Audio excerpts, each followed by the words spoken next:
everybody, and welcome into episode number 4 of Brits and Yanks Talk Trek. My name's Lou. This is a podcast for Trekkies, Trekkers, and absolutely everything in between. We're brought together as a group of friends from both sides of the pond, obviously the Brits and the Yanks, with a little obsession about a game called Star Trek Fleet Command. This is not just going to be about Star Trek Fleet Command. We're going to be talking topics about general Star Trek as well. We're going to explore a topic from both segments, from both Star Trek and Star Trek Fleet Command, and we're going to dive straight into those. But first of all, let's just say who is with us today. We've got Mr. Perfection himself, we've got Silvus, we've got Stewie the Storyteller Do, we've got the Tribble Mother herself and the King of the Graphic. We've got Minnie and Candy with us as well. We've got the whole team with us. I'm really excited to go through this, and we've got some cracking topics. And we are going to start off with the STFC topics. We're going to start off with Star Trek Fleet Command, and we'll talk about common and uncommon officers. And I think it's really important for us to preface this, that there's been so few released in recent times that this was a bit of a toughie, really, when this was sort of come across as a topic for the pod. It was really hard to think of. It's been such a long time since we've had one. The last common/uncommon officer that we had launched into the game, if I remember rightly, Silvus, it was Badgie. Yeah, exactly. Badgie was the last uncommon officer, and that was during Lower Decks Part 1. And that's really scary to think of. And obviously, we've got our reasons for why that happens. Generally, in an arc now on STFC, we seem to find that we get one rare and we get one epic, or we get two rares and an epic, or we've even had arcs where we've had two epics and one rare. It's very rare for us not to have one or the other. That generally gets both. But I just find it really strange that we don't do that. And why do we think that is, Stewie? Why do we think we're not seeing uncommon and common officers in the game as much? It's almost definitely down to sell factor, isn't it? They want to try and get the officers sold if possible, and they can't make anything really that's going to be a common or an uncommon that's going to draw people, make people want to spend any real money on there. So that's why we see rares, epics. That's what I think, anyway. I agree. I mean, as Candy, have you got any other different takes to that? Any reasons why you think we don't see as many common or uncommon officers in the game? At this point is that the game's been going for so long, and it after a certain amount of time, like you've managed to build up such a base for entry level new players to the game that with uncommon and common officers, that maybe at this point it's not necessary unless something completely different happens with the game that would necessitate reintroducing them to the game. It's just like kind of what Stewie was saying. It's at a point where the amount of characters that we have in the game to pull from, it may not be necessary to have any more uncommon or common characters, since every aspect of the game from all its different mechanics have been covered at this point. I mean, and do you think another really key factor of this is that because we've got epic officers, we've got rare officers that most people are using now on a daily basis, people don't tend to use them as much. It's where Candy, I think, was going with that. What do you think, Minnie? Do you think it's a problem that we're not getting more common and uncommon officers in the game? Would you like to see more common and uncommon officers in the game? What do you think they could do with that area that seems to have been neglected now for so long? I mean, even now when you start out afresh, they give you an epic officer straight off the bat with the Kirk. In the field training. Even the game, exactly. Even the battleship thing. Oh yeah, I can't think what that's called. What's it called? The Battle Simulator. Battle Simulator, yeah. It's called the Battle Simulator. So even the game is pushing you towards the epics and the rares. But I don't know. I think sub 30, the officers work okay. They help you understand to read what every officer does. So yeah. I'm all right with them. And I think another really key part of the common, uncommon officer argument about there not being many is the way that it feeds into what is quite a key building in the mess hall. Obviously, the mess hall is a building that is derived completely from your officer level, and your officer level is just a summation of all of your officers all grouped together into how many levels you physically put into those.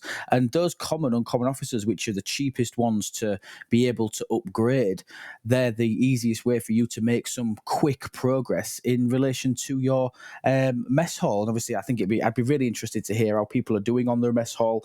Obviously, the mess hall was another brand new feature, I suppose, in that it wasn't locked to ops. I mean, you could, in essence, if there was sufficient officers, which there isn't at the moment, you could take that building all the way to max, providing that you had the correct officer levels. It's not tied into your ops, unlike practically every other building in the game. But this segment in particular, obviously, we want to be talking about who we think are the best common and uncommon officers. And I've fallen foul of this before by going last. So I'm actually going to go first. I'm going to go first because I can do that because it's my show. What I'm going to do, I'm going to talk about, I've got one, and I've also got an honourable mention as well if it doesn't get mentioned. And the uncommon officer that I'm going to talk about Culber. Hugh Culber, obviously, he is an uncommon officer. He's part of the Discovery set. And why I think he has value, and he is an uncommon officer that I use on a daily basis.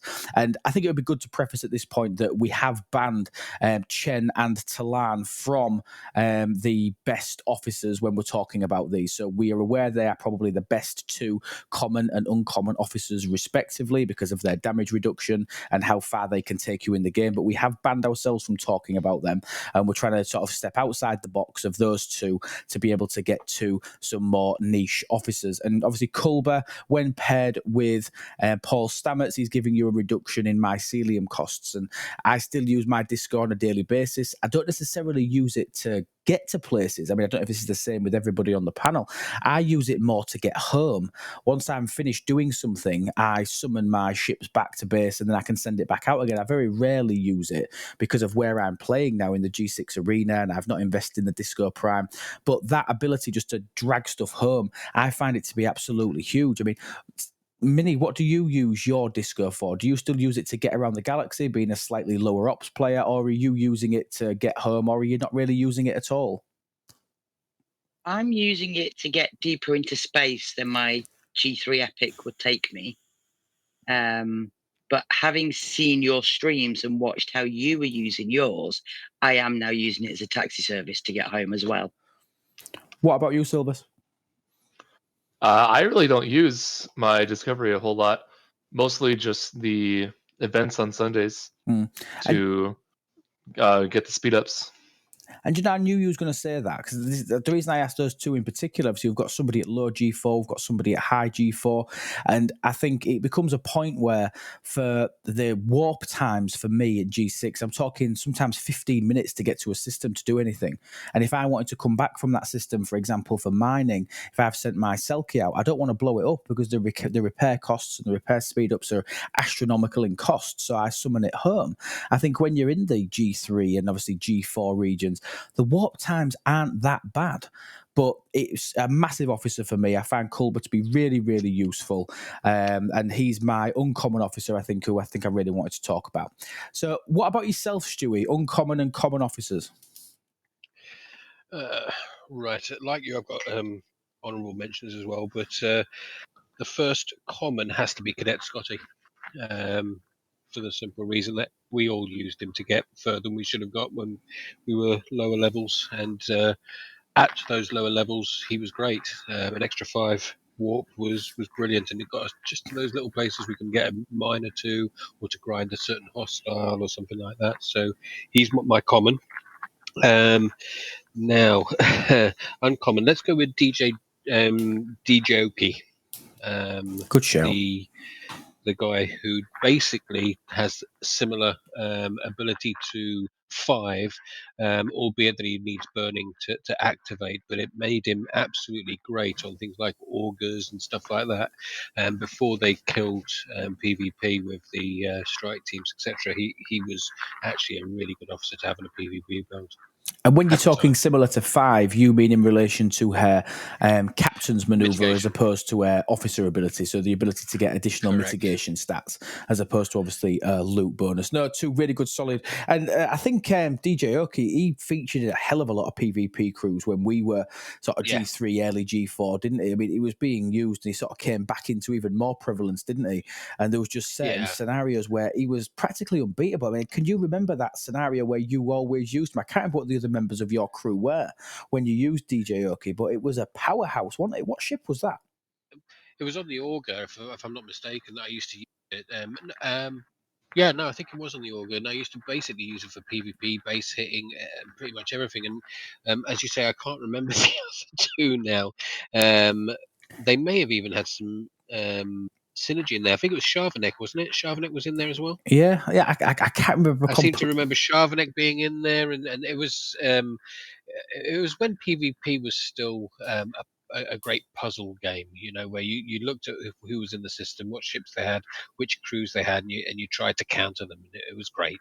It was, and I really hope we do get back to that eventually. Obviously, they're trying to piecemeal it out, aren't they, by adding additional crews. We've got the mirror officers, which have just been introduced. We've got the Apex barrier, which obviously seems quite heavily PvP orientated. They are trying to put some more balance into PvP, and I really hope they can do that. Even if it takes a little bit of time, but I really hope they can get that sorted with PvP to bring back that really fun element of the game. But no, two really, really solid picks. What about you, Candy? My first choice was actually Huber as well, but because like with me, like it was, I have 2 maxed discos, so I would actually just send my Fisha out to deep space to mine Sealat on Mondays, and then I'd use my other disco with Stamets to essentially ping pong it back and forth across the galaxy. But my second choice was Arium as an uncommon officer, between her ISO mining ability, but also being still a fairly decent, still fairly like mildly relevant officer in regards to when you're doing territory defense, in regards to providing that little bit extra burning damage in case somebody does decide to move in on your territory during a capture event. Absolutely. And we're picking up a bit of a theme here, aren't we? Obviously, a few of these are like niche PvP cases, which again blows into the fact that PvP has become so broken because of the introduction of, as Stewie said, the strike teams, and then later on Carol Freeman, that you just don't, nobody would crew Arium. Do you know what I mean? Nobody would nowadays crew Arium apart from with something like a base defense crew. I mean, I know you was a huge fan of the Bull defense, wasn't you, Stewie? And obviously Arium was a key part of that, wasn't she? She was, as well as one of my honorary mentions, which we'll wait till the end for. Anything else you want to add on yours, Candy? I'm good. Silvers. My common officer is going to be Gala, and she's most useful for her officer ability, reducing crit damage, and we really got to see her shine when the Cardassian armadas came out, and we had all the free Gala stuff and everything, but Gala is still useful for the uncommon Cardassian armadas, for those alliances that are struggling to punch up and just want to use that Gala tactic to punch up to the highest uncommon that they can hit. Absolutely. Free Gala. Obviously, there was a big issue, wasn't there? They thought it was going to break the game, and they actually turned Gala's ability off, didn't they? For a period of time. They did, yeah. Because they didn't like that the players were beating these epic and rare armadas so easily, because they had the crit chance ability on them, increasing crit chance every round. But they ended up changing the mechanic of how those rares and epics work. So now it's only the uncommon armadas that have increasing critical chance, which is why that Gala crew works. My uncommon officer of choice is actually going to be Leslie. Leslie keeping you alive longer in battles with his captain's ability. When you are below 35% of your starting hull, he can heal 5% of that. And in recent months, with the addition of the NX-01, we've got to see him really come out and shine in terms of allowing us to punch up with a burning crew and attack the biggest Izindi aquatic battleship that you can reach. Absolutely. And I think it's one of the things where I think when they're coding these new hostiles, I think sometimes they're not going back and thinking about what previous, even these uncommon, common, some of these are day one officers, do you know what I mean? And they're just not factoring them in when they're coding new things. And like I say, it does lead to things like That's exactly what happened with the Gala situation. Gala was a day one officer that they didn't think about when creating this new loop of the Cardassian armadas that had increasing crit chance and high critical damage, and they just didn't consider the fact that the players could just remove all of that critical damage. Absolutely. And they also, I think the other thing that's neglected a lot when they're thinking about coding new officers and new hostiles and things, they forget about the Pike Moreau / Picard Beverly effect as well. The ability of that to actually boost the officer's ability of that third officer. It can make them so potent. I mean, it can make some of them feel like epic tier, can't it? With the strength that you can get out of Pike and Moreau boosting the other officer. It's huge. Right. And that also kind of leads to what's commonly known as the Spock bug, which is a basically drip down of boosted abilities and stats, which is how that Gala crew works.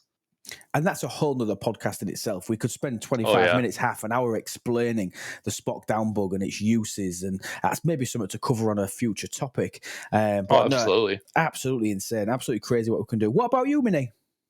Well, knowing that Cadet Scotty would be gone straight away by Stewie, I've gone with slightly different. I've gone with Cla.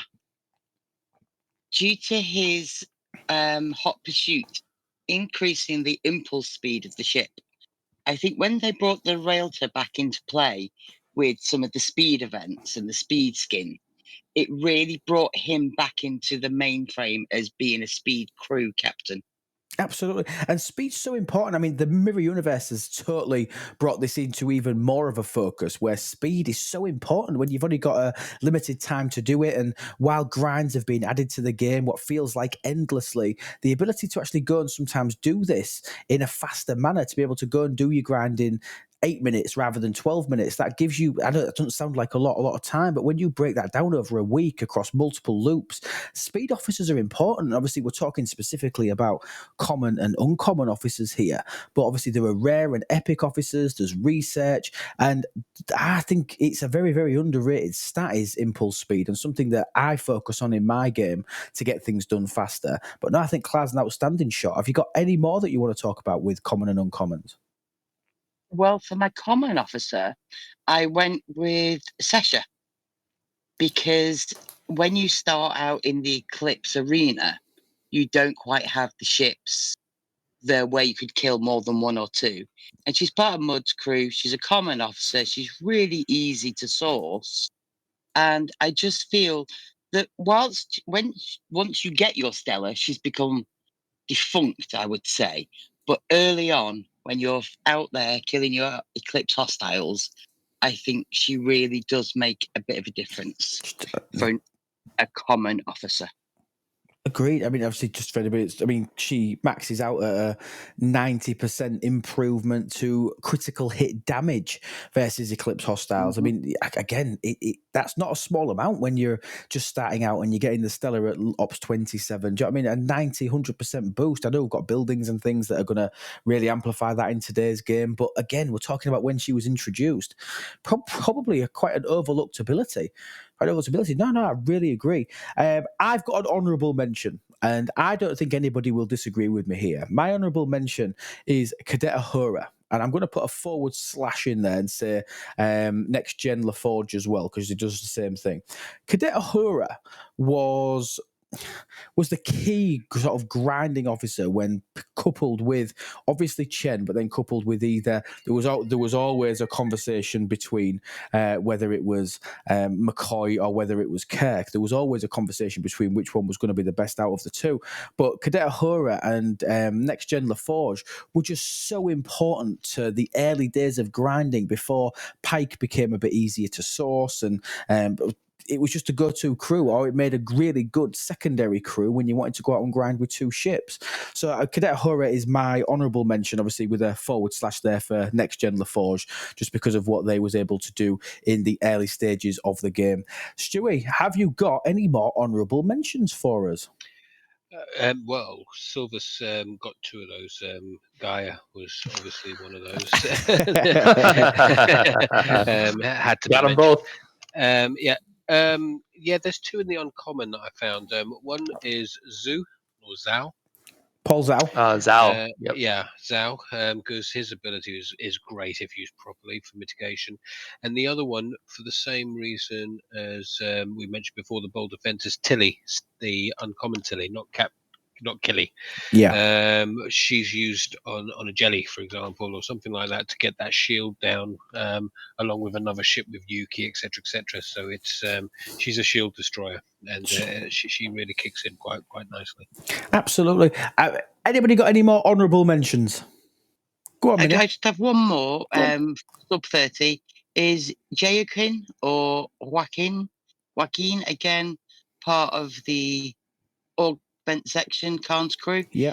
Great at data mining. Really helps the data mining there. Really helps with still manning data, and obviously he's a protected cargo crew as well. So, yeah, absolutely. No, really good. I think we've thrashed that one to death. I think we've proved a couple of points there that the common and uncommon officers, there's still some that some of us use on a daily, weekly, or as per the grind basis. There's still so few of them that we use. So I think I'd like to see more common and uncommon officers put into the game, not just to help with the mess hall, but obviously with some abilities that we don't expect them to be rare and epic abilities. But I think there's so many characters that we could put into the game on an uncommon or a common basis that people would like to collect. So no, I think that's fantastic. Okay, so we're now going to move on to Freedom and Reason.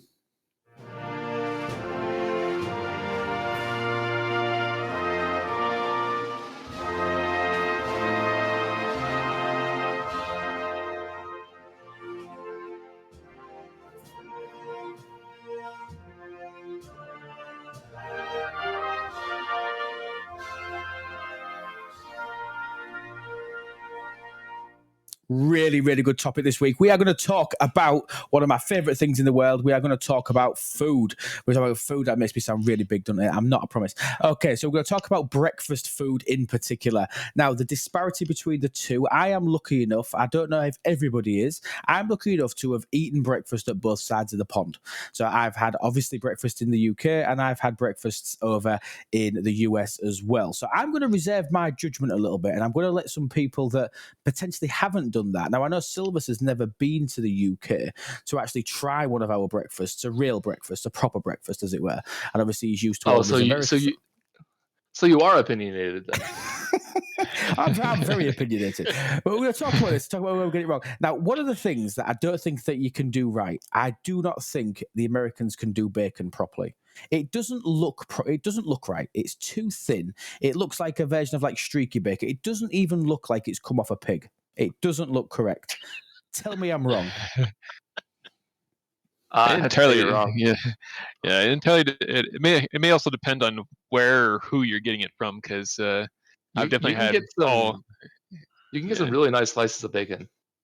Yeah, like there's if you get like your like bottom of the bin, like super cheap bacon, it's gonna be paper wafer thin, and it's gonna snap off even before you pick it up. But there's a lot of bacon options here that where they call it a thick cut, like a butcher style bacon, where that thing is like a solid like quarter or an eighth of an inch when it's done cooking, and that's true bacon to me. What's that in millimeters?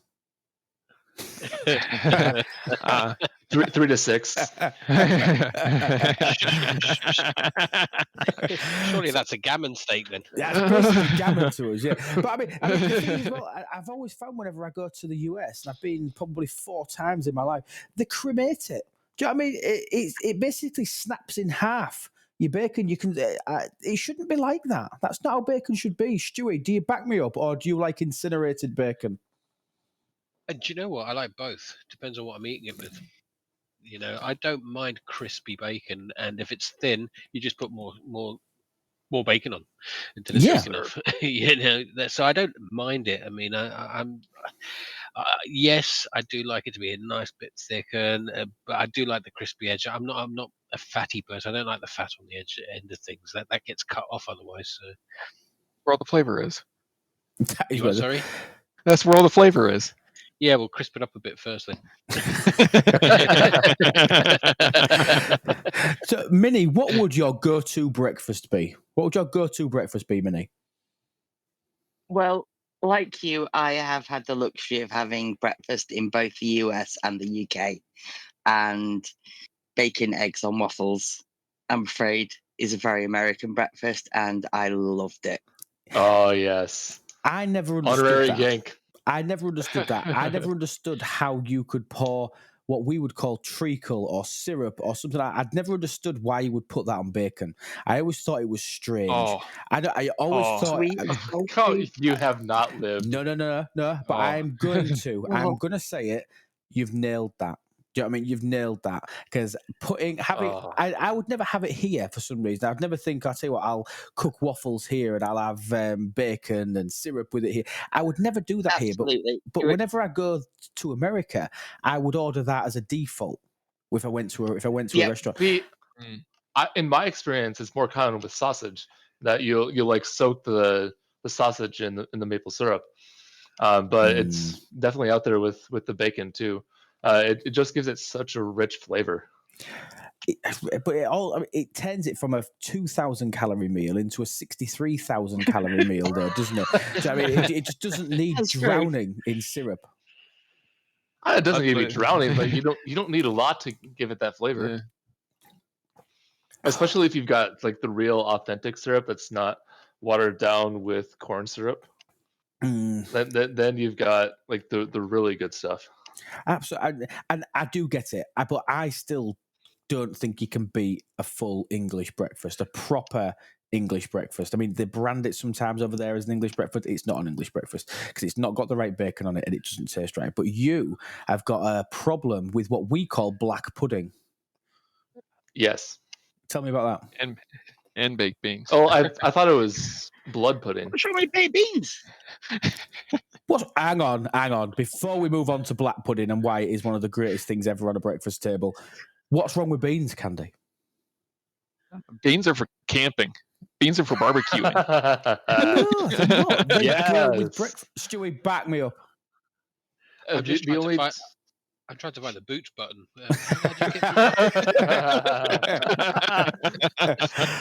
Yeah, the correct way to eat beans is to open up the can, set it on top of your campfire, and come back to it half an hour later. No, it really isn't. They go with breakfast.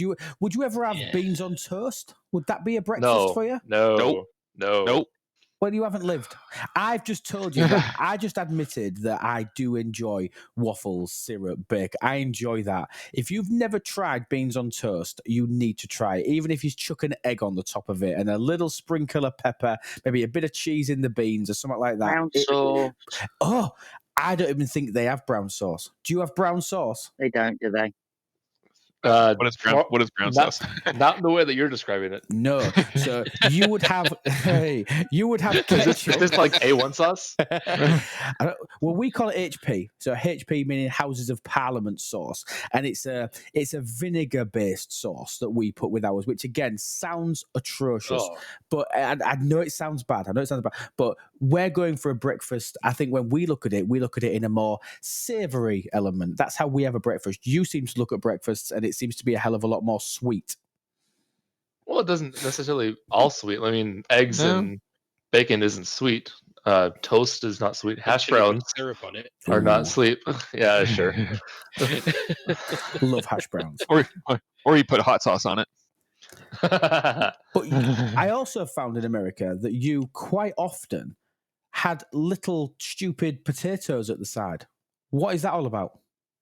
Well, there's different ways to cut your potatoes, right? I mean, you could have like little cubes that are seasoned and fried, or you can have shreds that are basically hash browns, or different ways. I get it as a hash brown. I don't understand that having something that should be on a Sunday dinner, a little cubed up bit of potato. I never understood that. Never understood why they were there. I always left those. In fairness, it's not my favorite, but I have had it from time to time. I don't understand breakfast scones and gravy. Gravy shouldn't be white. I beg your pardon. Oh, I'm sorry.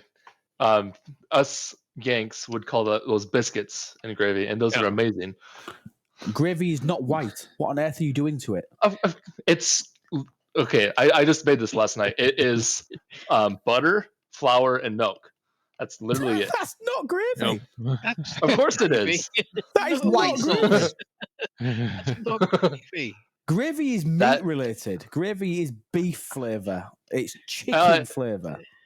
But the way I make it is like in the grease of ground sausage, so it does have some meat in it as well. Because I will ground up a pound of sausage and then make gravy in that dish. No, in the UK, gravy, if made properly, is literally 7 of your 5 a day. Yes. Stacks full of veg. Yeah, it's got everything in it. It's made with a lot of stock. It's beefy. But I just don't understand why milk would ever constitute being in gravy. And you call them biscuits, what we would call a scone. Yeah, see, scones are very different. When you originally said scones, I got really excited because I love scones. We actually have our scones sweet over here, as apart from like an English scone. It's a scone. It's a scone. Nah, I'm not getting into that. Stewie, stick up for me. It's a scone. It's a scone. But I think what you're calling a biscuit, Minnie, I think we would call that a dumpling. Oh, I don't know. See, we can't even call it the same thing. No, I think it's a dumpling. Would you have biscuits I think it's the same as a cheese scone. What are they made of? What are your biscuits made of? It's just dough. Yeah, I think this is. It's just a bread like dough. a dumpling, then. Yeah. I think it's a dumpling, and would you have that in, for example, in a stew? You could have it with stew. Yeah. Not in it. Put it in not in it, but with it. No. You cook it on the top, and it soaks in a little bit. In your gravy. Yes, in your proper nice brown gravy. Soggy from the bottom, crispy on the top. Yes. A biscuit is supposed to stay dry until you put the gravy on top of it. You're not supposed to bake liquids into your. It's gravy. It's gravy. It's not gravy. A biscuit is what you dip in a cup of tea from the water that you've boiled in a kettle, and I am calling it that. But overall, I think I can say that I love breakfast, whichever side of the pond that I'm on. I think we differ on a couple of things, but we need to talk about black pudding. We need to talk about that. Stewie, fan? Yes or no? Love it. Absolutely love it. Minnie? Not really, no. Okay, Silvers, have you ever tried it? I have not, no. Is that because it sounds like it's going to be horrible? It's because it's not a thing in the States. We don't have this thing called black pudding. I've looked it up, and I'm not even sure that I would find it appealing because it's, from what I understand, just like sausage with a bunch of blood on it. You've made it sound worse than what it is. Stewie, what's black pudding? Yeah, it's nothing successful. Like that.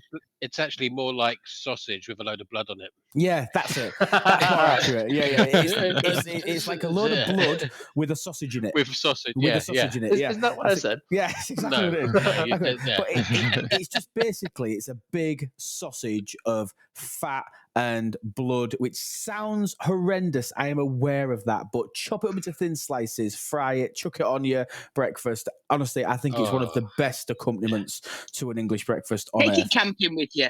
You'll like it. Yeah, it's absolutely superb. But I think we've done that to death now. I think we can all agree that none of us hate each other's breakfast. I think we've just got differences in the way that they work. Well, and we definitely have some similarities too. I mean, eggs are common between both, hash browns, sausages. We might have slightly different definitions of the word bacon, but that's a staple between both sides as well. Gravy, yeah. You don't have gravy on breakfast, though, do you? Well, of course we have breakfast. breakfast gravy. No, you brown don't. Sauce. No, you Brown don't. sauce, red sauce. Yeah, they do. Have you had American like sausage gravy? You put your blasphemous white gravy over a breakfast. Have you had it though? Have you had it?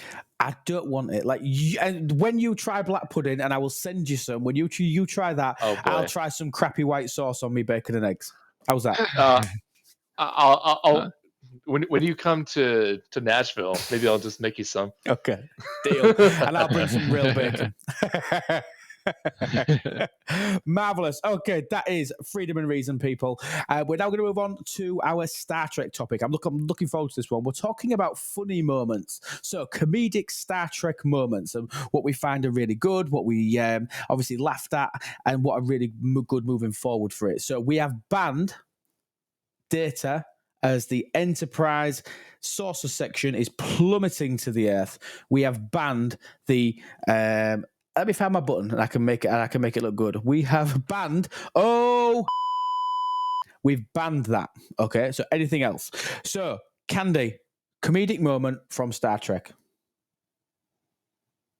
Probably the one I always kind of get the best chuckle out of is from The Next Generation, the episode Pegasus, season 7, episode 12, at the very beginning when Picard, Riker, and Crusher and Troy are all in the same room celebrating Picard Day, trying to figure out which one of the students has submitted the best kind of item for Picard to select as the best prize for Picard Day. And Riker picks up the little Picard doll and he's like, "Make it so number one." And Picard's like, arm, doesn't he? yeah. And Picard's like, "Don't you have something else better to do?"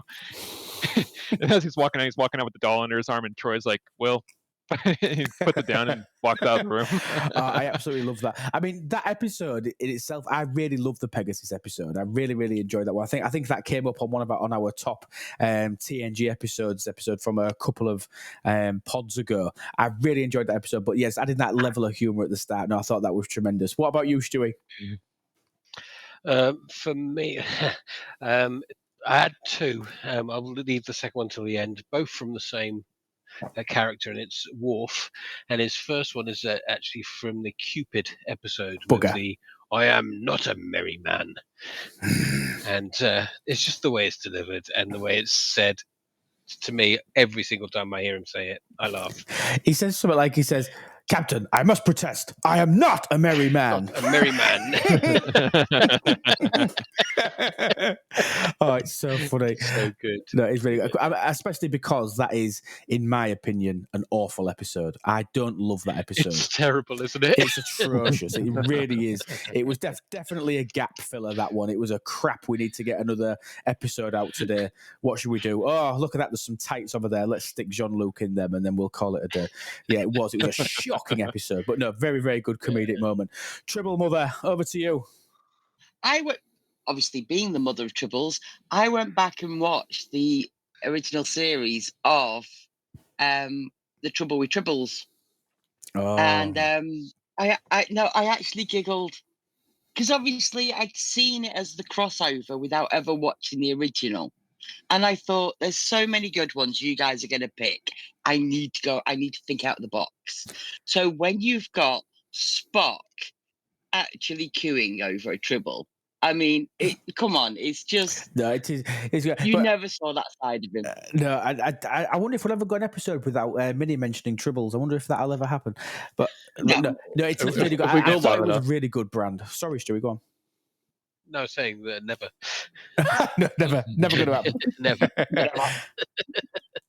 No, I do. I think it was really good. I think it showed a different side to Spock, didn't it? I think it showed a slightly different side to him, and I thought it was a really, really good bit of acting on Nimoy's perspective as well. I thought that was really good. And also sci-fi in general. To think it was only season 2, to take a sci-fi and go down that absolutely insane, goofy, everyone falling over their own feet around Tribbles and what have you, and not get cancelled. In fact, spawn on this legacy. It's pretty impressive. It is, and there isn't many funny episodes that have got a full theme of being quite amusing, is there? There isn't many in the whole of Star Trek. There's funny moments, which obviously that we're talking about. That entire episode was like a slapstick comedy. Do you know what I mean? There was stuff happening in it every couple of minutes. There was something crazy happening because of obviously the Tribble manifest that obviously that had taken over the ship and the starbase and stuff. So no, I totally agree. Really good one. Silvers, what about you? I'm going to go with one from a movie. This is from Star Trek V, The Final Frontier. And Kirk is saying, "What does God need with a starship?" And this isn't necessarily funny in the moment, but it's more of an ironic quote that is just remembered by a lot of Star Trek fans, and apparently funny enough to be made into a meme, as I've seen across the various Star Trek discords. So it's just one of those moments that makes you think, you know, because it's totally correct. Totally correct. It makes you smile because you think, well, I've been watching this episode all the way through, and I'm thinking, yeah, you're actually right. What would God need with a starship? No, totally get it. Exactly. Totally get it. Right, for me, Stewie stole mine. Mine was Worf being a merry man. That is one of my favourite parts in Trek. I absolutely love it. I also love it. A couple of honourable mentions. I love it when he does assimilate this. I think that's really good. Obviously, again, part of the movie. First contact when he's on the emitter dish trying to fight off the Borg and he shoots him. I think that's tremendous. Obviously, there's a few really, really good Worf moments. I think Stewie mentioned this before. One of the episodes with Loxana Troy, where he's in the mud bath at the end. And have you ever seen an actor look more uncomfortable or play the fact that he's being so uncomfortable as when he's sat in that mud bath at the end with Loxana Troy? He does not want to be there, does he, Stewie? No. Worf has got some great lines throughout all of the things he's been in. He's very good. And my honourable mention, like I say, is going to be him as well. So. Cool. My main pick, I really like, and I think this is similar to Silver's.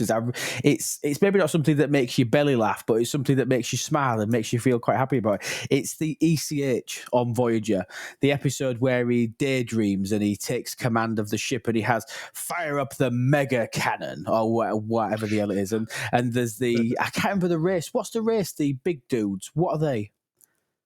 What are the big people that are watching him? He's been spied on, isn't he? And they can see into his daydream and they think it's all real and they think that the Doctor is this big, strong captain, commander person and they're petrified of this mega cannon throughout the entire episode. And obviously they play into that as part of the story. But I think when like the pips appear on his shoulder and he's giving orders left, right and centre and it's just, it just makes me smile every time. I just find it to be a really, really good storyline, a really good part of the episode. And obviously something that is actually incorporated in the end to an extent. They do actually create like an ECH program where the Doctor does look after the ship on a couple of occasions after.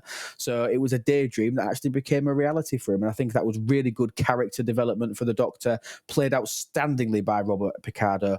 One of the best actors in Trek, in my opinion. I think he played the EMH to an absolute T. I thought it was absolutely superb. But yeah, honourable mention, Stewie. It's from Picard, and it's when he's about to go onto the cube, and he's basically heading down there, and Will says that you're not going to go alone, and Worf says, and I will make it a threesome. To which Will Reich says, do you even hear yourself? I had to rewind and play that back when it first came on because I didn't believe that they'd done it.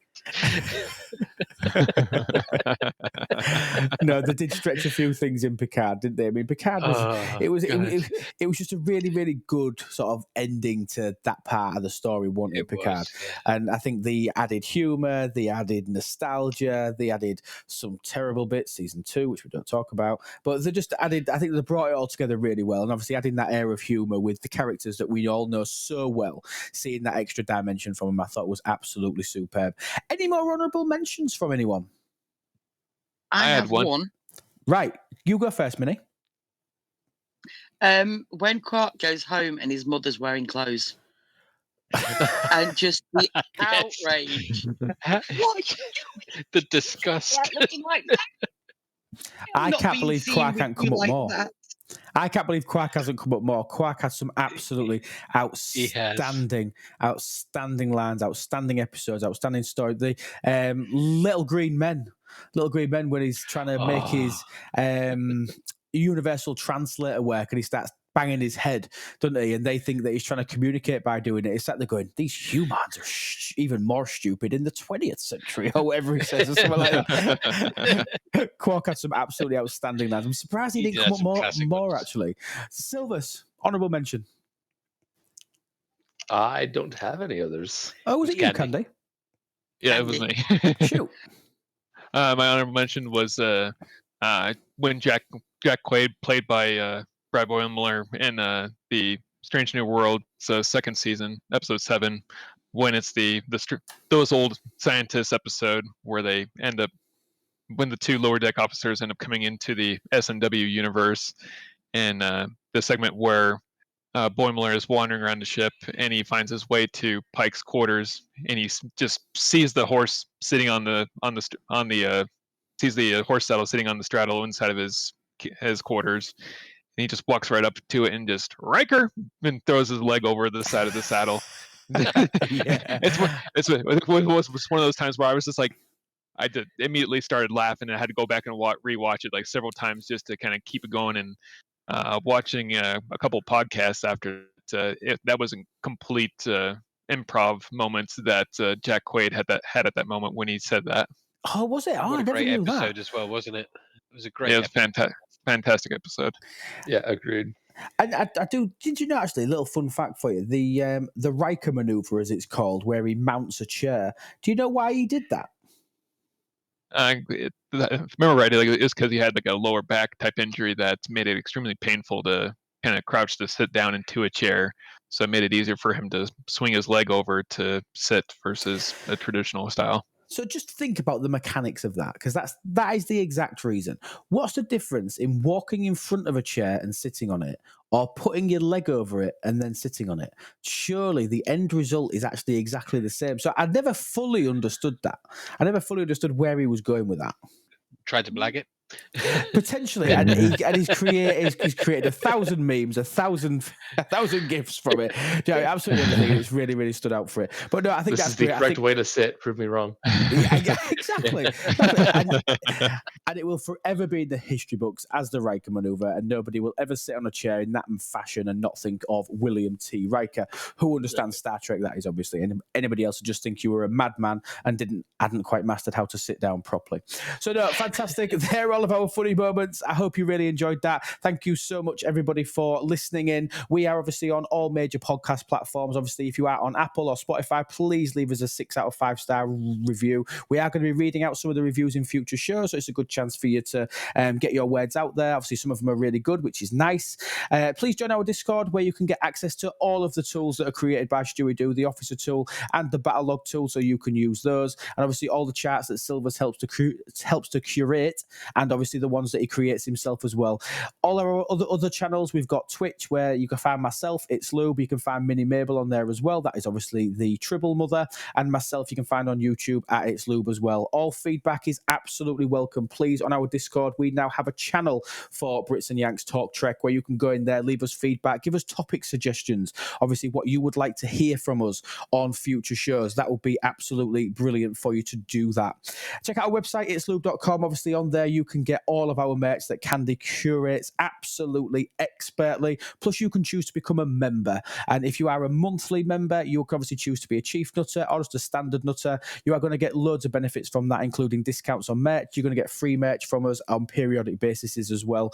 I just wanted to say a massive thank you to everybody who is already a member right now. Thank you so much for all of your ongoing support. And we are going to leave it at that. Thank you so much for listening. And remember that absolutely everything is better with Lube. Take care, all. Bye-bye. Bye. Bye.